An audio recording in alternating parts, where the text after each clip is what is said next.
Accounting part 29 में हम लोग जो है फाइनल अकाउंट के बारे में बात कर रहे हैं। फाइनल अकाउंट जो है ये क्या है कि एक कॉन्साइज आइडिया देता है फर्म की जो प्रोफिटेबिलिटी है बिजनेस की, और एक तरह से फाइनल पोजीशन करीब करीब बताता है, जो लोगों के लिए बड़ा यूजफुल होती है, मैनेजमेंट ओनर्स हैं और जो इंटरेस्टेड पार्टी उनके। इसमें बेसिकली देखिए 3 मेन अकाउंट बनते हैं, ट्रेडिंग, पीएल और balance sheet. Actually trading PL बनता एक साथ ही है, लेकिन अभी हमने सिर्फ पढ़ाने की कन्वीनियंस के हिसाब से इसको अलग अलग बनाया हुआ है।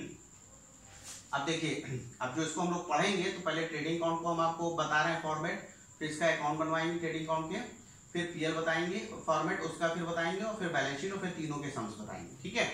अब देखिए ट्रेडिंग अकाउंट क्या होता है।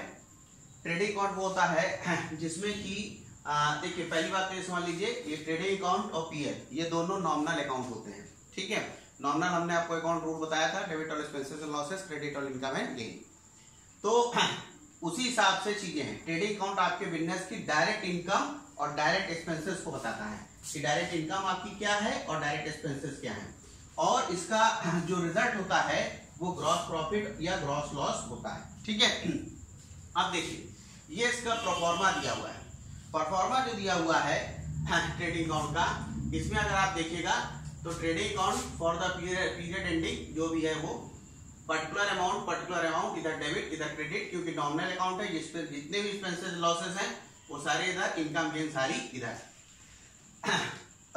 कोई भी कंपनी जो मैन्युफैक्चरिंग की है या कोई भी कंपनी है या कोई भी यूनिट है, वो जहां से सामान खरीद रही है, लाना, फैक्ट्री में सामान बनाना, उसके बाद फैक्ट्री के गेट तक का जितना खर्चा है वो सब इसमें आएगा। ठीक है।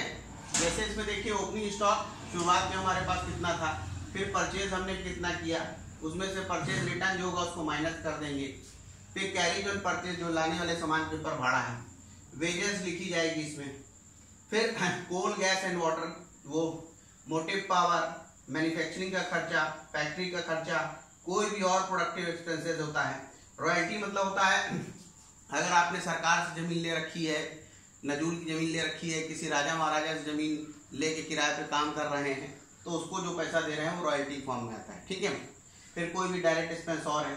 डॉक चार्जेस मतलब होता है बंदरगाह शुल्क, शिप से सामान आ रहा है तो उसके डॉक पे जो खर्चा लग रहा है वो, और इम्पोर्ट ड्यूटी। ठीक है।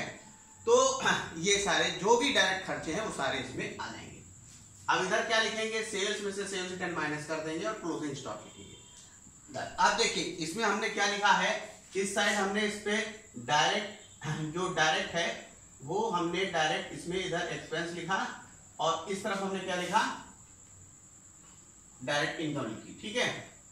अब ऑब्वियस सी बात है कि अगर ये साइड ज्यादा है और ये साइड कम है, मतलब इनकम ज्यादा है एक्सपेंस कम है, तो हमें प्रॉफिट होगा जिसको हमने कहा ग्रॉस प्रॉफिट। और अगर ये साइड ज्यादा है और ये वाली कम है तो उसको हम ग्रॉस लॉस कहते हैं।